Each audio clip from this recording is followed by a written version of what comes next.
नहीं, मेरे भगवान श्री हरि विष्णु ही है जो जगत की रक्षा करने के लिए आज बराह रूप धारण करके प्रकट हुए। बोलो मारा है भगवान की। यत्रो छपा चिदलो धरनाय प्रवृत क्रोधं तरुं सकल यज्ञमयी बलोत्तम। यज्ञ पुरुष परमात्मा हम सबकी रक्षा के लिए जगदीश्वर बन के आए और विजयी समर वीर विख्याता धर बराह बपू एक ने पागा। बराह अवतार धारण करके ऋणाक्ष का वध किया भगवान ने और अपनी पेड़ी पेड़ी डालों से ऋणाक्ष ने से पापी का अंत करके धर्म की स्थापना की और पृथ्वी ला करके महाराज मनु को सौंपी। और मनु के 5 बच्चों का नाम परिवार है। वो सुंदर दाम्पत्य जीवन प्रारंभ हुआ। यहाँ कर्दम जी के सामने भगवान पहुंचे। वो कर्दम जी से कहा कि तुमने सुंदर पद की प्राप्ति के लिए मेरी तपस्या की है कि नहीं? कर्दम जी बोले हाँ। प्रेम से बोलो भाई। पत्नी मेरी इच्छा थी कि यदि शादी हो तो पत्नी अच्छी मिले, पत्नी नहीं मुझे तो सत्संग मिले। प्रेम से बोलो हाँ। पत्नी की जगह सत्संग मिले,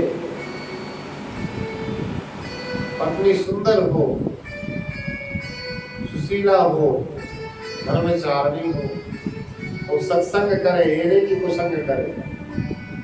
कभी मैं घर में रहूं तो धर्म की बातें करे, भगवान की कथा कहे सुने, ऐसी पत्नी के लिए किया था भगवान।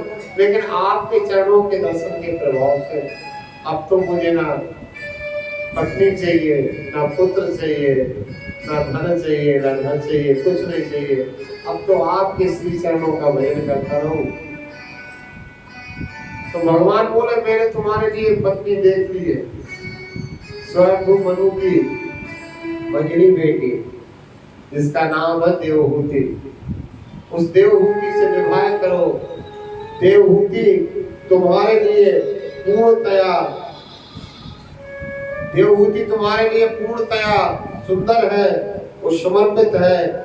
ऐसी स्त्री को प्राप्त करके तुम्हारा जीवन धन्य हो जाएगा।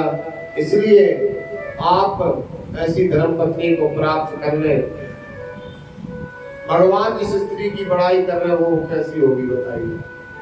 स्वयं भगवान जिस स्त्री के बारे में जिसके गुणों का वर्णन कर रहे हो। आज हमारा स्वयं मनु से भगवान ने कहा और भगवान के कहने से स्वयं मनु अपनी देवहूति नाम की बेटी को लेकर कर्दम ऋषि के आश्रम में गए। और कर्दम ऋषि ने 3 आसन डाल दिए पत्नी की परीक्षा करने के लिए। पत्नी के पतिव्रत धर्म जानती है या नहीं जानती। 3 आसन डाल दिए। महाराज मनु बैठ गए, शत्रुपा बैठ गए। कर्दम जी ध्यान से देख रहे हैं कि यदि ये मेरी दी हुई आसन पे, मेरी डाली हुई आसन पे बैठती है तो इसको बिल्कुल भी ज्ञान नहीं है पतिव्रत धर्म का। प्रेम से बोलो मैं होने वाला पति हूँ इसका, मेरे आसन बिछाई है। यदि ये बैठती है तो धर्म भंग होता है, और नहीं बैठती तो आज्ञा का उल्लंघन होता है। अब ऐसी स्थिति में क्या करेंगे? बैठती है तो आज्ञा को धर्म का उल्लंघन हो रहा है, और नहीं बैठती तो आज्ञा का उल्लंघन हो रहा है। क्योंकि आसन डाली है तो बैठने का कहा है, नहीं तो 2 आसन डाल दे।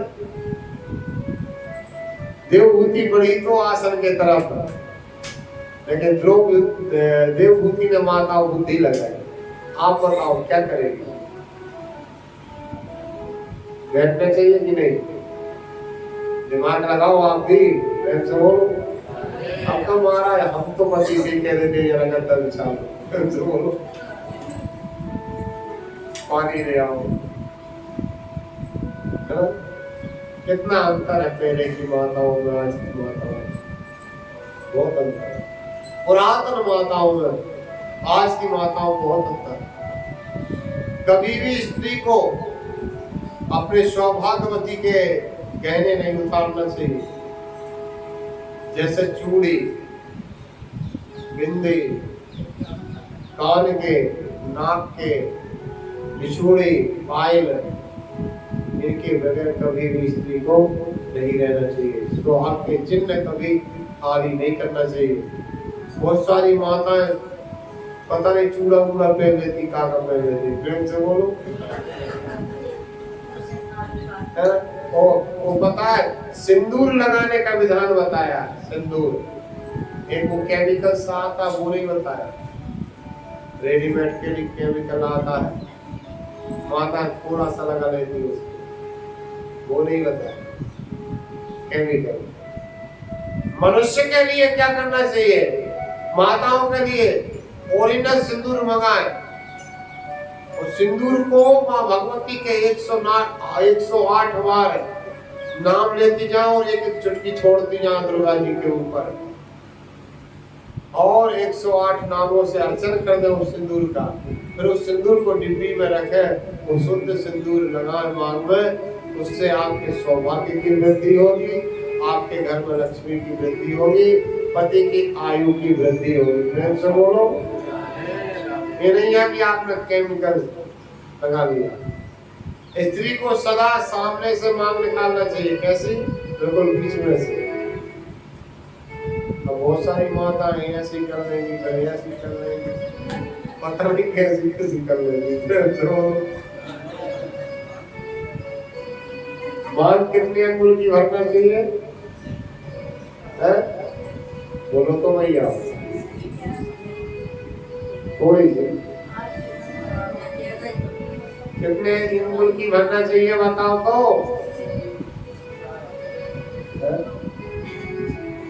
मुझे पता देगा। अच्छा शादी हुई थी जब दूल्हा ने कहाँ तक भरी थी? सिक्का से भरी होगी ना, कहाँ तक भरी थी बताओ?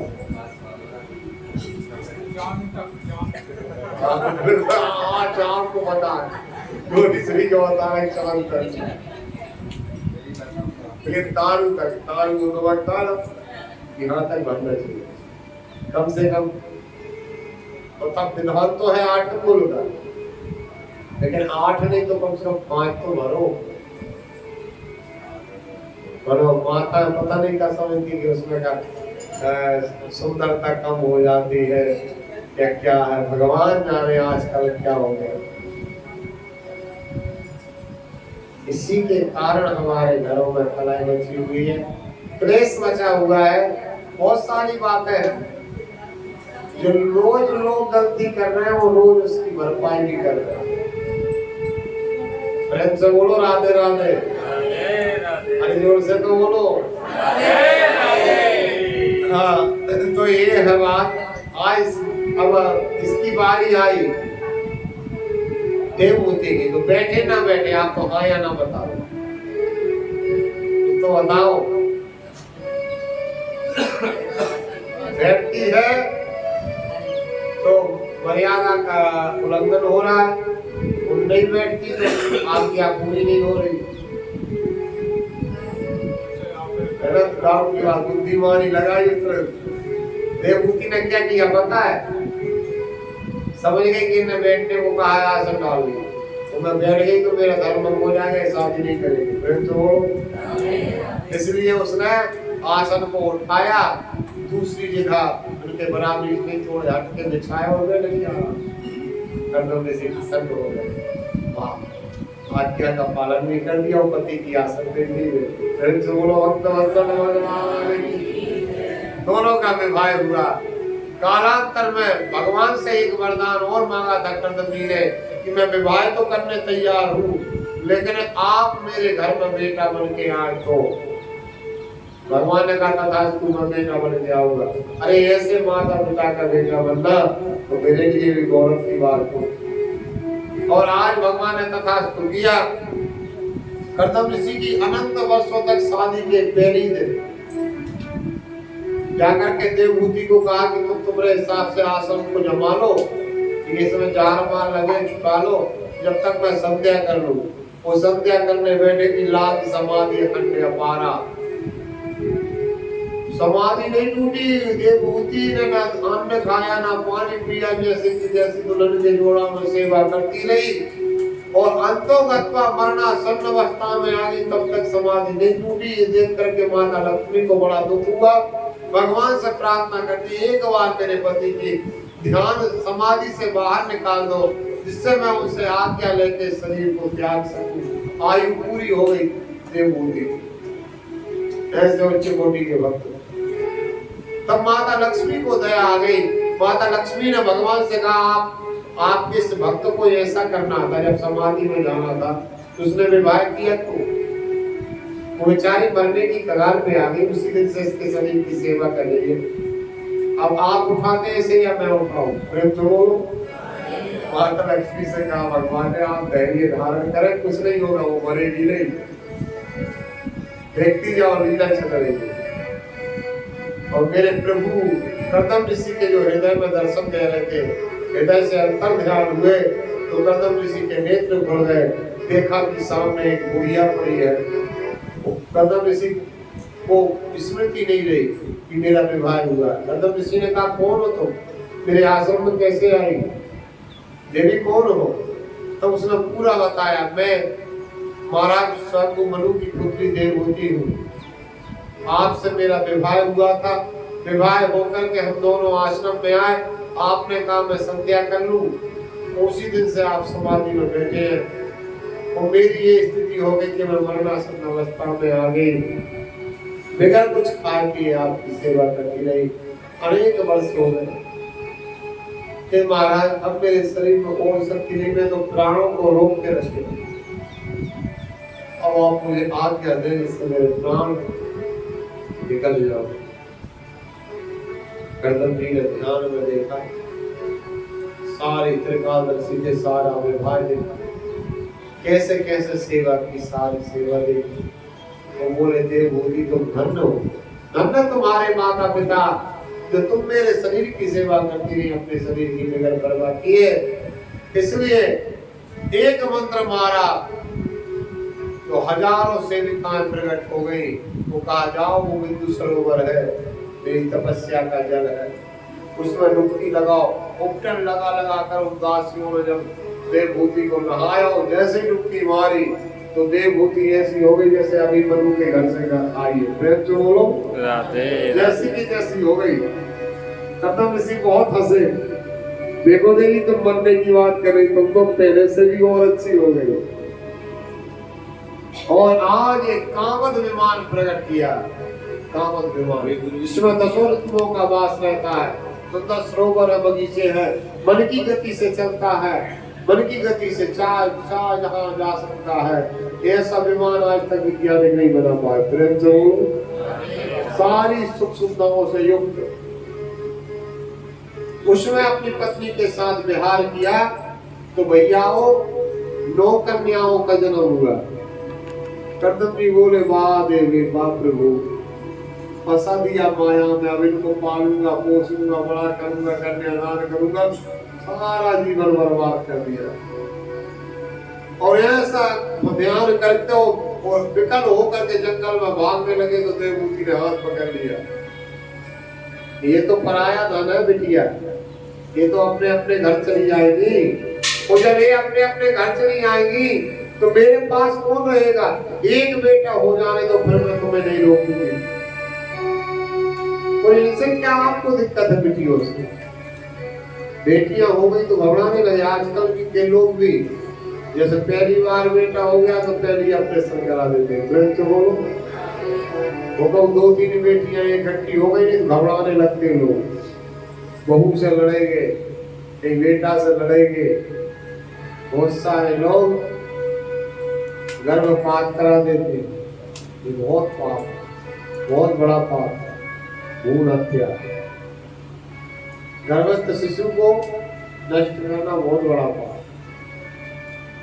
और आज कर्दम जी ने कहा देवी तो ठीक है, मैं एक बेटा के लिए और रुक जाता हूँ।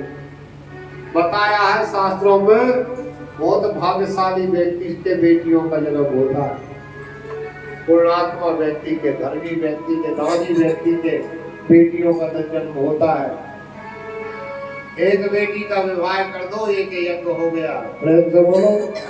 ब्रह्मा जी बोले बेटा कर्दम चिंता मत कर, 9 यज्ञ तेरे कन्फर्म है, तुझे किसी तपस्या की आवश्यकता नहीं है। और तू चिंता मत करिए, मांग नहीं होगी शादी में, इच्छा व्यक्ति से जो हो जाए। 9 मेरे बेटा है तो 9 तेरी बेटी है, नोइयों का संबंध आज एक दिन से प्रेम से बोलो। एक घंटे 9 करने लगा करना। करदम जी की बेटियां कौन कौन है पता है? माता अनुसुईया। ऐसे माता पिता से ऐसी साधारण बेटियां थोड़ी जन्मेगी। माता अनुसुईया स्त्री जाति में सर्वोर महान पतिव्रता, जिसने अपने पतिव्रत धर्म की शक्ति से तीनों देवताओं को अपना बेटा बना दिया। माता अनुसुईया ने डाल दिया पाना, वो झूल रहती है देव। एक दूसरी बेटी का नाम है अरुंधति, गुरु वशिष्ठ जी को ब्याही गई, राम जी की गुरु माता बनी है ना। राम जी का दीदार किया, राम जी को हाथों में खिलाया गुरु माता ने। और माता देव माता आदिति देवताओं की माता बनी। ऐसी दिव्य दिव्य माताओं को जन्म दिया। और 9वें 10वें स्थान पे भगवान कपिल का प्रादुर्भाव हुआ। 24 अवतारों भगवान के एक अवतार है कपिल देव भगवान, जिनका स्थान है गंगा सागर में। आप गए होंगे और तीर्थ बार बार गंगा सागर, जहाँ गंगा जी सागर में संगम हुई है, वह साक्षात कपिल भगवान विराजे हैं। और कोई कपिल भगवान के जन्मदाता पिता है करदम जी महाराज और माता देवहूति। आदिदेव गोस्वामी चौपाई वर्णन किया। आदिदेव प्रभु दीन दयाला, आदिदेव प्रभु दीन दयाला, जठारी भयू कही कपिल कृपाला, जठारी भय कपिल कृपाला, आदिदेव प्रभु दीन दयाला, आदिदेव प्रभु दीन दयाला, श्री राम जय राम जय जय राम, श्री राम जय राम जय जय राम। कपिल भगवान का अवतार हुआ। करदम जी ने तत्काल अपने पुत्र के रूप में जन्मे परमात्मा की आरती की, पूजन की, प्रणाम किया, अपनी पत्नी देवहूति से भिक्षा मांगी और तत्काल घर का त्याग कर दिया। घर का त्याग कर दिया। देखो ये होता धर्म। वरदान मांगा था कि जब मेरे बेटा बन के आप आ जाओ, तो जैसे हर पुत्र को, हर पिता को अपने पुत्र से मोह होता है, ऐसा मोह मुझे आपसे ना हो। मैं उसी दिन आप घर को छोड़कर चला जाऊं, जंगल में आपका भजन करने। आप वरदान दे दो, क्योंकि पुत्र की तृष्णा पूरी होती है। प्रेम से बोलो। भगवान ने कहा था आज भगवान जन्मे, कपिल भगवान की परिक्रमा की और अपने पुत्र के रूप में पूजन की। पूजन करके और पत्नी से भिक्षा लेके करदम जी जंगल में जाके तपस्या करने लगे। यहाँ माता देवहूति रही।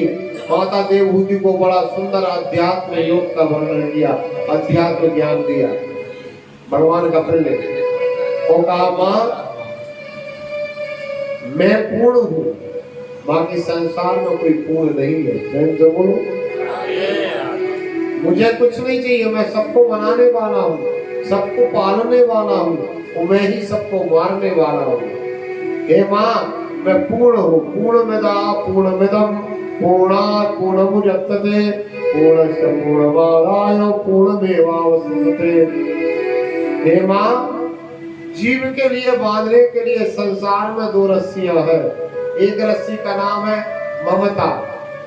ध्यान से सुनना, काम की बात बता रहा हूँ, इसमें तो बहुत कुछ लिखा है। 2 रस्सियों से हम सब लोग बंधे हैं। ये रस्सियां जब तक टूटेंगी नहीं, जब तक ढीली नहीं पड़ेंगी, जब तक हम भगवान से नहीं मिल सकते। एक ममता, दूसरी रस्सी का नाम है अहिंसा। अहिंसा यानी मैं ऐसा हूँ, मैं ये हूँ, मैं वो, अभिमान। ममता रूपी रस्सी को ढीला कर दो, किसी से ममता ज्यादा मत करो। ध्यान से सुनो,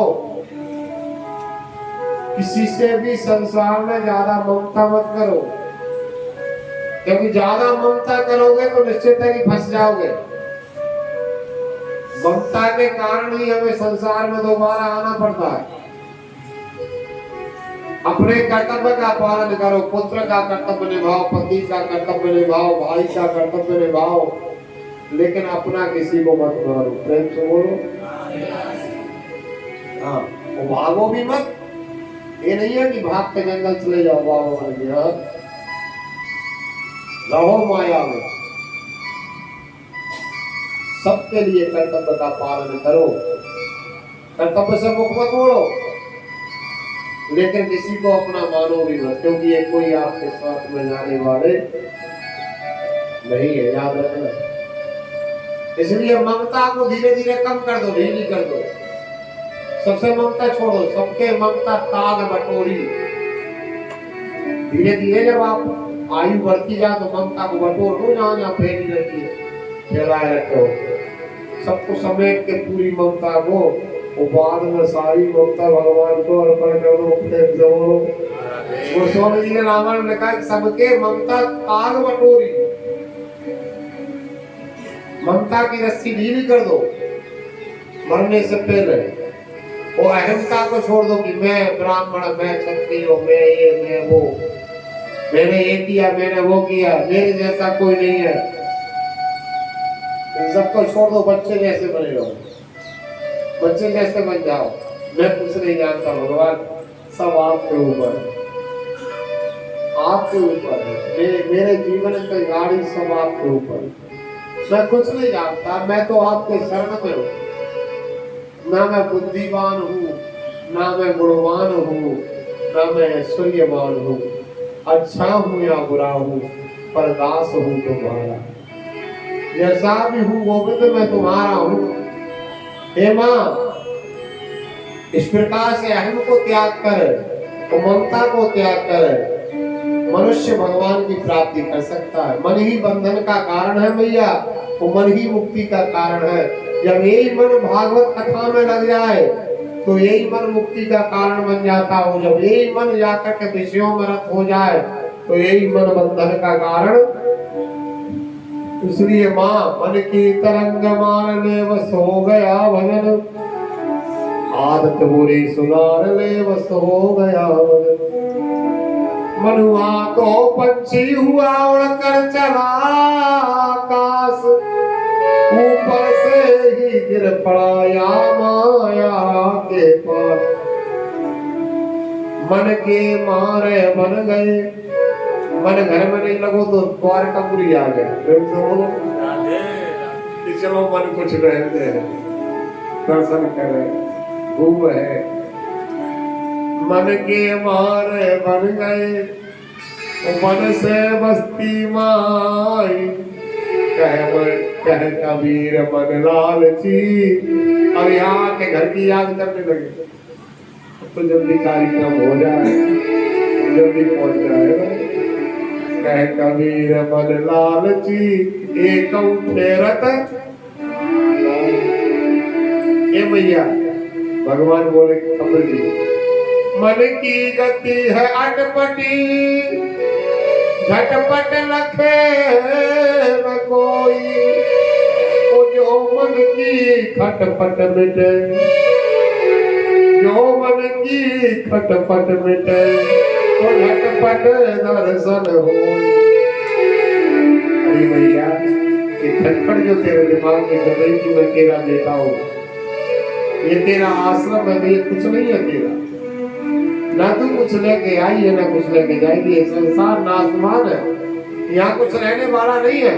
आप कितना मजबूत मकान बना देना, कितने वर्ष खड़ा रहेगा, ज्यादा 150 वर्ष, इसके बाद अपने आप गिर जाएगा, क्योंकि यहाँ संसार में नासमान है। इसलिए माँ, शेष जीवन में संतों का संग करो, महापुरुषों का संग करो, ब्राह्मणों का, गुरुजनों का संग करो, तो उद्धार हो जाएगा मैया। तो मैया ने कहा साधु कैसे होते हैं, साधु के लक्षण क्या है पुत्र। संसार में तो अच्छे बुरे लोगों की कोई पहचान ही नहीं रही, प्रेम से बोलो। तो साधु के लक्षण बताए भैया, तितिक्षा, कारुणिका, सुहृदा, सर्वदेही नाम, अजात शत्रुवा, शांता, साधवा, साधु। साधु बड़े सहनशील होते हैं, द्वंद्वों को सहन करना ही तितिक्षा है। और साधुओं का आभूषण तितिक्षा है, बड़े सहनशील होते हैं। और हे मैया बहुत ज्यादा गदगद नहीं होते, धक्का मारने पर दुखी नहीं होते, और माला डालने पर प्रसन्न नहीं होते। प्रेम से बोलो। कोई सम्मान कर दे तो प्रसन्न नहीं होते, और कोई बुरा बोल दे तो दुखी भी नहीं होते। ऐसे साधु के गुण होते हैं भैया। सुहृदा सर्वदेहिमान, सबको अपना मानते हैं, किसी को दूसरा नहीं मानते। ऐसे संत होते हैं जो दूसरे के दुख को देख के दुखी हो जाते हैं, और दूसरे के सुख को देखकर प्रसन्न हो जाते हैं। ऐसे पुरुषों का संग करो तो भैया आप बंधन से टूट जाएंगे। माता देवभूति ने कपिल भगवान के अध्यात्म का संग करो, अध्यात्म योग धारण करो। अध्यात्म क्या है पता है? आप जानते हैं अध्यात्म? अध्यात्म है, मैं आपसे निवेदन करूं, अध्यात्म कहते हैं सदग्रंथानाम संगा, ये अध्यात्म। और ये सदग्रंथों का आप वाचन करो, सदग्रंथों का वाचन करो, सदग्रंथों को पढ़ो, ये अध्यात्म ज्ञान है। सज्जना नाम संगा, सदग्रंथा नाम संगा, है ना? सज्जन पुरुषों का संग करो। अच्छी बात है जो बताए ऐसे व्यक्तियों के पास बैठे।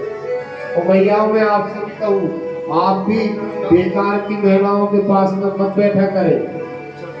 बेकार की महिलाएं जानती हो, जिनके अंदर दो अवगुण है, हाँ, जो बहुत खतरनाक है।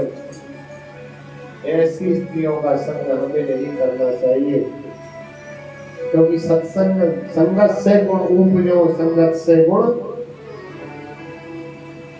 जैसी संगत बैठी है तैसो ही फल दे। इसलिए संगत उत्तम करो भैया। भैया का शरीर कपिल भगवान की बात सुनते सुनते मूल का पर्दा फट गया, तत्काल ध्यान में लीन हो गई, और पानी बन के बह के, नदी बन के समुद्र में जाके संगम भगवान कपिल ने गंगा सागर में आश्रम बनाया, समुद्र पीछे हट गया, 50-100 किलोमीटर का टापू दे दिया। घेरा समुद्र है, आप नदी में बैठ के जाएंगे, है ना? लेंच में बैठ के जाएंगे उस तरफ, जैसे हम कहते हैं बैठ द्वारा, ऐसे ही गंगा सागर के चारों तरफ समुद्र है, केवल 50-100 किलोमीटर का एक टापू है, उस पर शहर सा बस गया है। हम लोग इस तरफ से उस तरफ जाते हैं, वहां जाकर के जहाँ गंगा की सागर में संगम हुई है, कपिल भगवान ने वहां अपना आश्रम बनाया, सांख्य शास्त्र की रचना की हम लोगों के लिए। और ऐसे कपिल भगवान ने हम जगत के लोगों पर कृपा की। चतुर्थ स्कंद में मनु सतरूपा की दूसरी बेटी का नाम है आकुति। इसका विवाह रुचि प्रजापति के साथ हुआ। रुचि प्रजापति के साथ आकुति नाम की बेटी का विवाह हुआ। आकुति के यहाँ पे साक्षात यज्ञ भगवान की उत्पत्ति हुई। यज्ञ भगवान की उत्पत्ति हुई, वो यज्ञ पुरुष भगवान की उत्पत्ति हुई। यज्ञ की पत्नी का नाम है लक्षणा। एक ही माता पिता के घर में जन्म हो गया तो रिश्ते में बहन भाई हो गए। प्रेम से बोलो।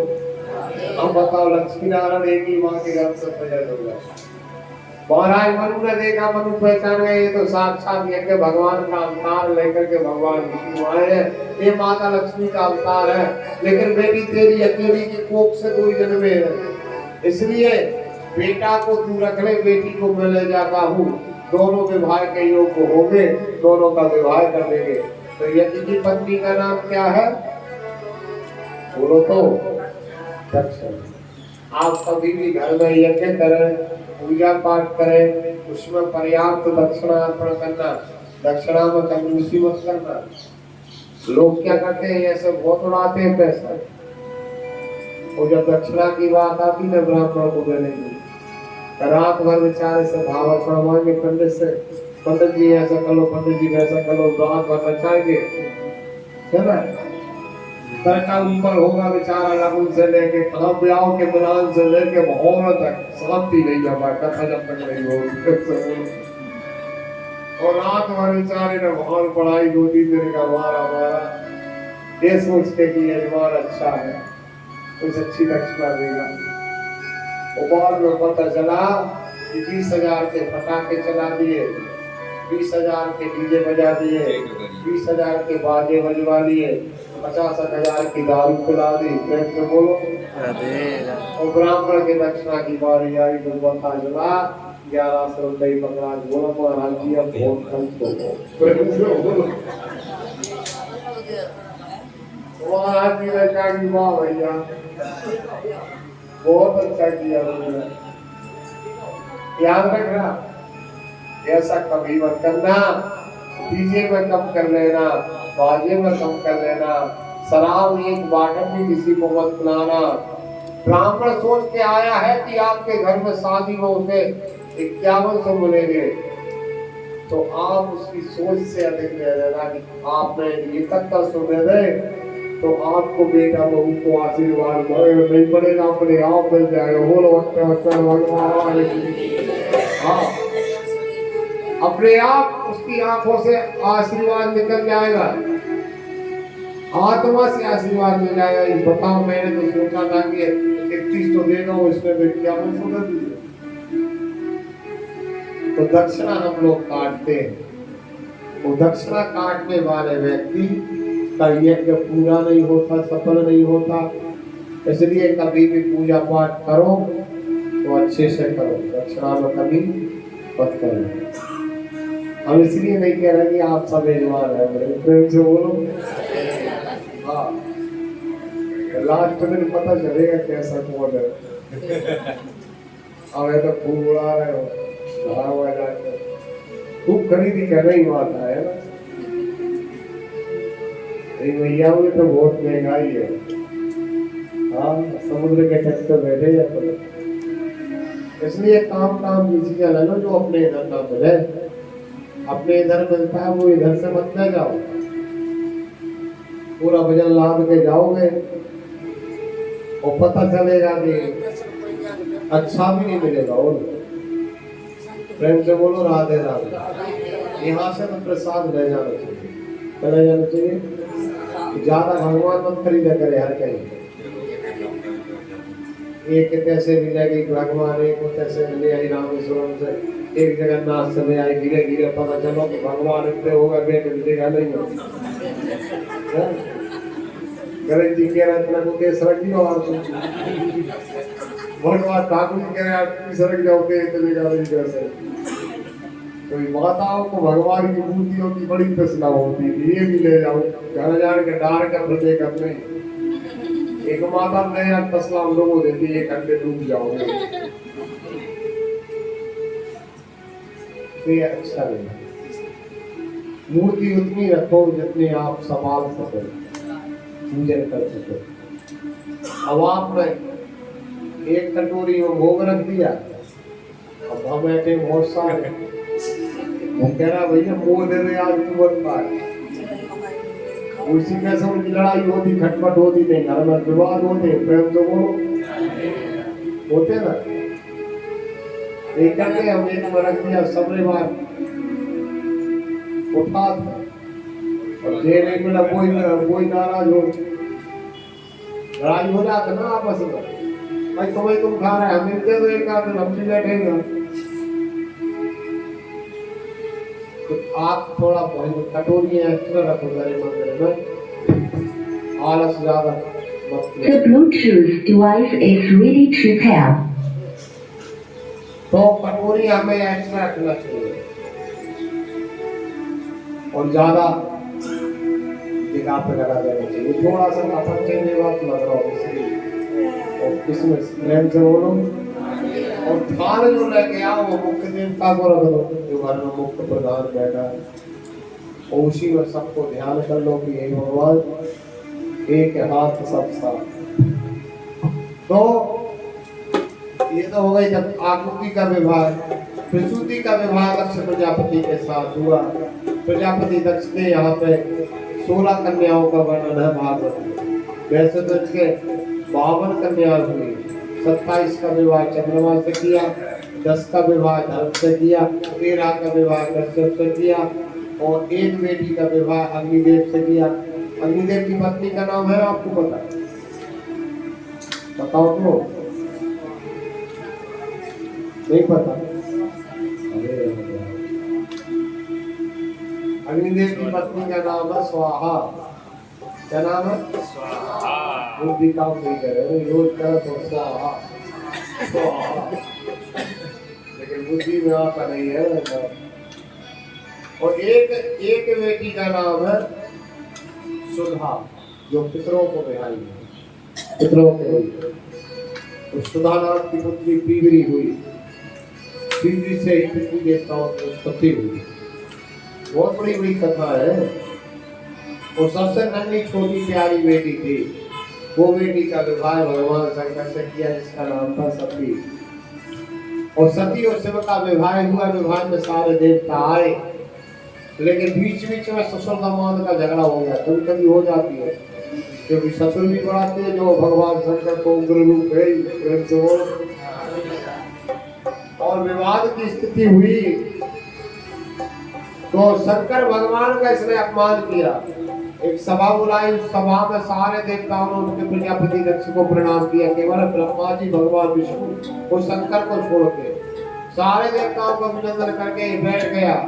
केवल इसने ब्रह्मा जी को प्रणाम किया, भगवान विष्णु को प्रणाम किया, लेकिन भगवान शंकर को प्रणाम नहीं किया। और ये बैठ गया, मेरे भैया दुखी होकर के बैठ गया।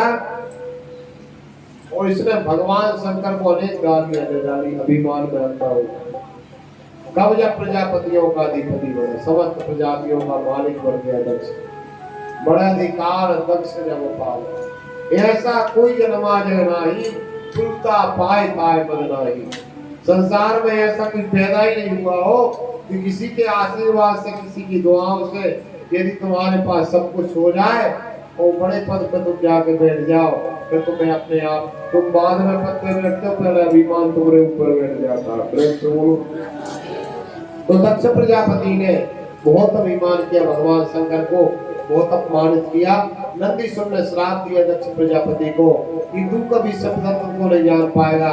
जिस चीज से तूने मेरे भगवान भोलेनाथ की निंदा करी है, हरि भगवान नारायण की निंदा, गुरु की निंदा, ब्राह्मण की निंदा, कभी भी हमें ना करना चाहिए और न श्रवण करना चाहिए। हरि हर निंदा सुनेंगे काना, होए पाप को। नंदीश्वर ने श्राप दे दिया, दक्ष तेरा शीश कट जाएगा, बकरे जैसा शीश मोह चला रहा तू, तेरा बकरे का शीश हो जाएगा, ये मेरा श्राप है। और इस प्रकार से नंदीश्वर ने श्राप दिया। दक्ष के अनुयायियों ने सुरेंद्र गणों को श्राप दिया। श्रापों का युद्ध हो गया, जैसे गालियों का युद्ध होता है ना, फिर तो वो भगवान शंकर के गण उन्हें श्राप देते हैं दक्ष के लोगों को, और दक्ष जो है उठा करके दक्ष के गण भगवान शंकर के गणों को श्राप देते। श्राप का युद्ध चलते चलते भगवान शंकर ने त्रिशूल उखाड़ कर जो गाड़ा तो सारी सभा हिल गई। वो बोले बस शांत हो जाओ, मेरा अपमान करे तो तुम लोगों को विवाद करने की क्या आवश्यकता। और ऐसा कह के भगवान शंकर ने सभा से कर दिया। उस दिन से कभी दक्ष के घर नहीं गए भगवान शंकर। दक्ष ने भगवान शंकर को नीचा दिखाने के लिए हरिद्वार कलखल में बहुत बड़ा यज्ञ किया, सारे देवताओं को बुलाया। भगवान शंकर को छोड़कर माता सती ने देखा कि विमानों पर बैठकर देवताओं की पत्नियां गाते बजाते हुए और यज्ञ में जा रही थी। ये देख करके भगवान शंकर ने कहा कि अरे ये माता, एक मैया सती ने कहा कहाँ जा रही हो। सती से कहा कि देवी आप नहीं, आपके पिता बहुत बड़ा यज्ञ कर रहे हैं, उस यज्ञ उत्सव में हम लोग जा रही हैं, आपके पिता ने आपको नहीं बुलाया।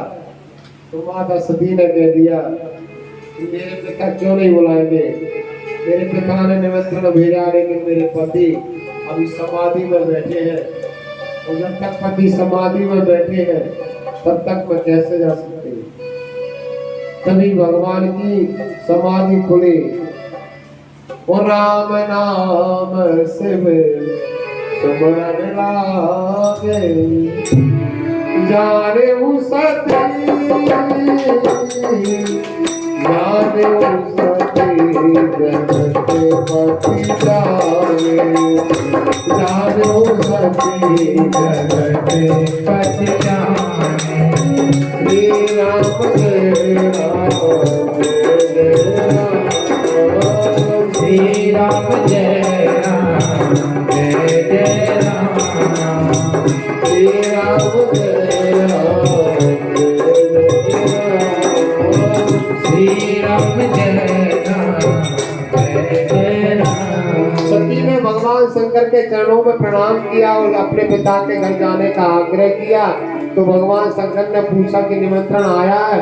माता सती ने कहा नहीं, निमंत्रण नहीं आया प्रभु, लेकिन पिता के घर, माता के घर, गुरु के घर और मित्रों के घर बिगर बुलाए भी जाया जा सकता है। शास्त्रों में कहा है इनको निमंत्रण की आवश्यकता नहीं है। गुरु के घर कोई काम हो रहा चला जा सकता है बिगर बुलाए, पता चल जाए तो किसी से पूछने की आवश्यकता नहीं है। माता पिता के घर कोई कार्य हो रहा है तो पुत्र और बेटी को किसी प्रकार से रुकने की आवश्यकता नहीं। निमंत्रण आए चाहे ना आए, पता चल जाए तो चले जाओ। लेकिन भगवान शंकर बोले देवी यद्यपि विरोध मान है कोई, कहाँ गए कल्याण? मेरे पिता हमसे बैर मानते हैं और तुम बिगड़ बुलाए जाओगी तो याद रखना तुम्हारा कल्याण नहीं होगा।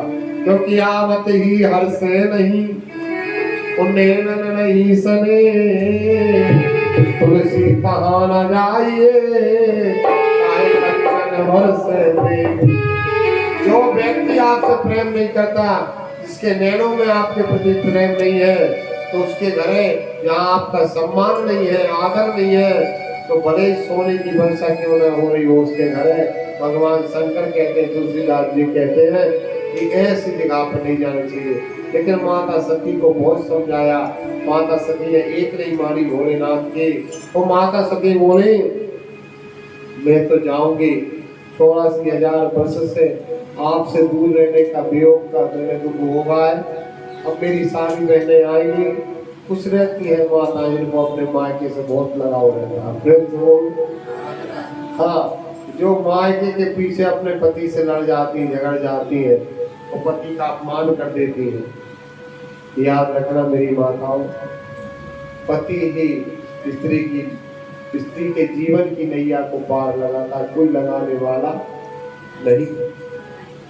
सारे जीवन भर वो पति ही आपकी सुरक्षा करता है, आपकी रक्षा करता है, वो आपके जीवन की नैया को पार लगाता है। स्वयं परेशान हो जाता है लेकिन पत्नी को परेशान नहीं होने देता।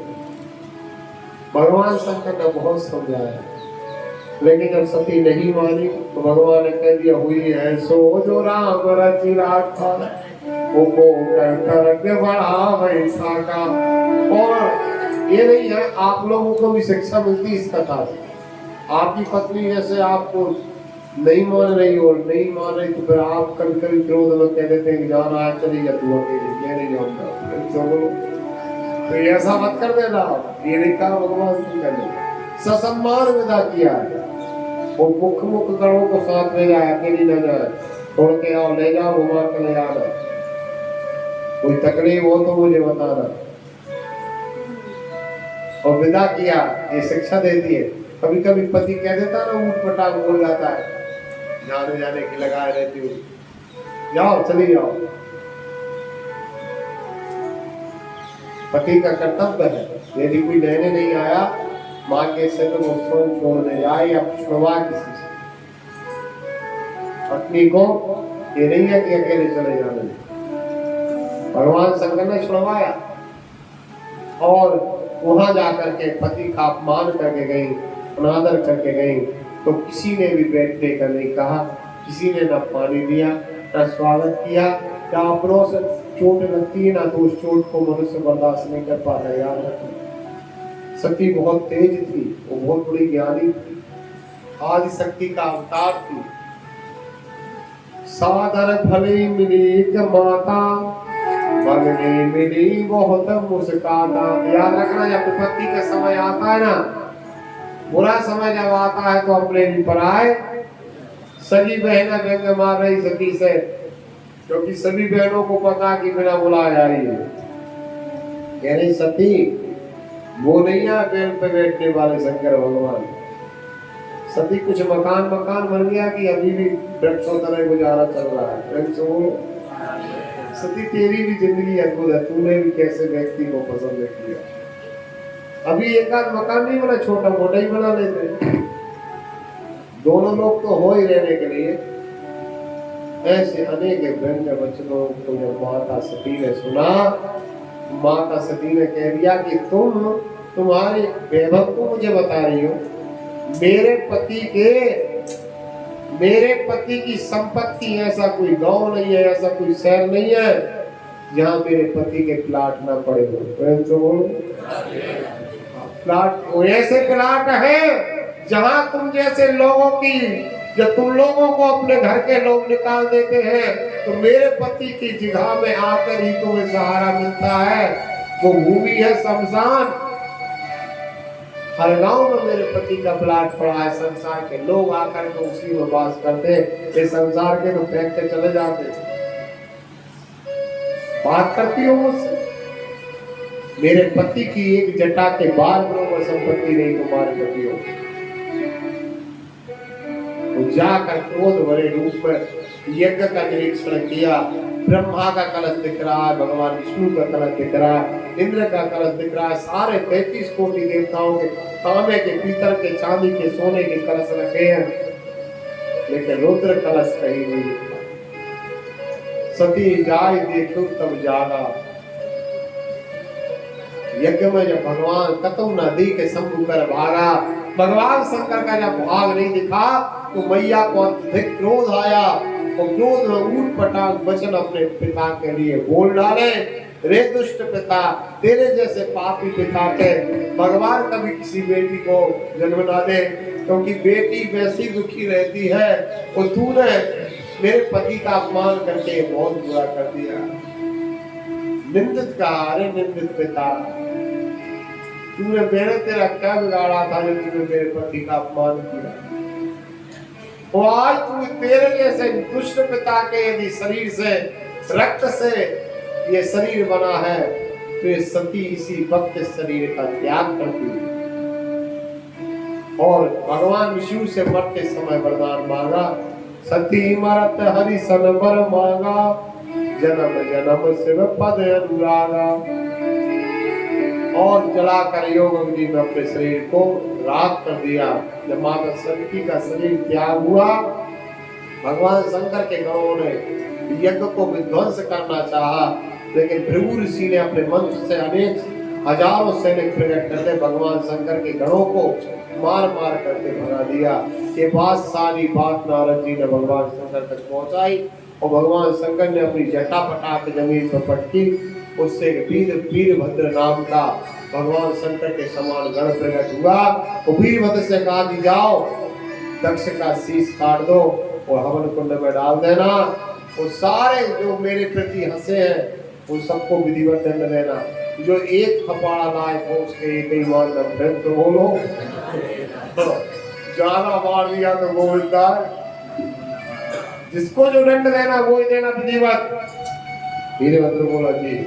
और कथा ऐसी आती है, आगे जब वीरभद्र गया सबको सफाया करते हुए सारी सेना को दक्ष की मार दिया, और भद्रकाली साथ में है सहयोग के लिए चामुंडा।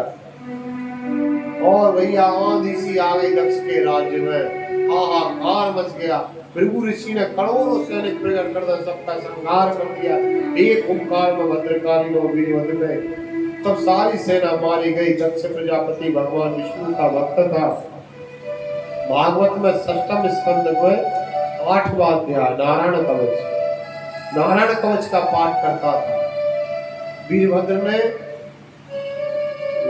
दक्ष प्रजापति ने भगवान विष्णु से कहा कि आपने मुझे वरदान दिया कि जो मुझे मारेगा उससे आप युद्ध करोगे। भगवान विष्णु युद्ध करने के लिए वीरभद्र से सामने आ गए। शंख चक्र गदा पद्म रखे चतुर्भुज रूप नारायण, और वीरभद्र भी चतुर्भुज रूप सामने आमने आ गए। वीरभद्र ने प्रणाम किया भगवान को, हे नारायण, मुझसे आपकी कोई शत्रुता नहीं है और ना मैं आपको शत्रु मानता। इसने शिव का अपमान किया। इस अपराधी को मुझे दंड देने दो, मेरे बीच में बताओ आज मैं किसी ब्रह्मांड की शक्ति से रुकने वाला हूं। इसलिए आप भी कहते हो कि जो सबसे द्रोह करता है वो मेरा भी शत्रु है, फिर आप ऐसे व्यक्ति का साथ दोगे तो हे नारायण मुझे मजबूरी में हाथ उठाना पड़ेगा। तो कहा वीरभद्र मैं वचनबद्ध हूं, तुम तुम्हारा धर्म निभाओ, मैं मेरा धर्म निभाऊंगा। और दोनों में युद्ध हो गया। 5000 वर्ष युद्ध चला। प्रेम से बोलो। हरवंश पुराण में आप पढ़ोगे, भागवत में नहीं बताया, हरवंश पुराण में 5000 वर्ष दोनों लड़े। लेकिन अब अपने आप को मनुष्य कैसे हरा सकता है? दोनों एक ही शक्ति है, एक शिव है और एक रारा है। भगवान विष्णु बोले लड़ते लड़ते वीरभद्र, ऐसे हम दोनों एक दूसरे को कभी परास्त नहीं कर पाएंगे, इसलिए तुम ऐसा करो, मैं भी यही चाहता हूँ कि दक्ष को दंड मिले, तुम मुझे बांध दो किसी पास में, वो बांध करके जाके अपना काम निपटा लो, लड़ने में मत रुको। तो बोलो। वीरभद्र ने प्रणाम किया और तत्काल एक पास में भगवान को बांध दिया। वो बांध करके दक्ष के खड़ग मारा। दक्ष का शरीर नहीं कटता क्योंकि नारायण कवच का पाठ करता। तब इसको पकड़ करके उठा करके वो जैसा माता हो आप कपड़ा में चोटती ना, ऐसे करके इसके शीश को घुमा कर वो कान पे हटा के शरीर से गोविंदाय नमो शिवार्पणमस्तु कर दिया। सारे ब्रह्मांड में हाहाकार मच गया। सारे देवता मिलकर के भगवान शंकर की शरण में गए और जाकर के प्रार्थना करते हैं, कर्पूर गौरम करुणावतारम संसार सारम भुजेन्द्रहारम सदा वसंतम हृदयारविंदे पवम भवानी सहितम नमामि। हे भगवान, यदि ये यज्ञ पूरा नहीं हुआ तो अनर्थ हो जाएगा, सारा ब्रह्मांड समाप्त हो जाएगा। आप तो दया के करुणा के अवतार हैं। हे भोलेनाथ दया करो। सब देवता भजन करते हैं भोलेनाथ का। आइए श्रावण का अधिक मास है, एक भजन के नाम माध्यम से हम भी भगवान शंकर को प्रणाम करते हैं। बोलो शंकर भगवान की। ओ शिव भोले भंडारी, शिव भोले भंडारी, शरण हमें आए तिहारी। शिव भोले भंडारी, शरण हमें आए तिहारी। शिव भोले भंडारी, शरण हमें आए तिहारी। शिव भोले भंडारी, शरण हमें आए तिहारी। शिव भोले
सोहे बाबा मुंडों की माला, गले में सोहे बाबा मुंडों की माला, गले में सोहे बाबा मुंडों की माला, गले में सोहे बाबा मुंडों की माला, मुंडों की माला, मुंडों की माला, मुंडों की माला, मुंडों की माला। ओ सिर पर गंगा धारी है, सिर पर गंगा धारी है,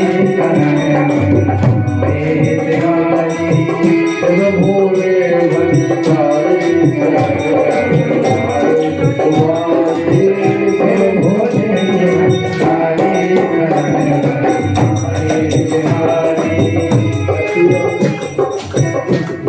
भंडारी भगवान की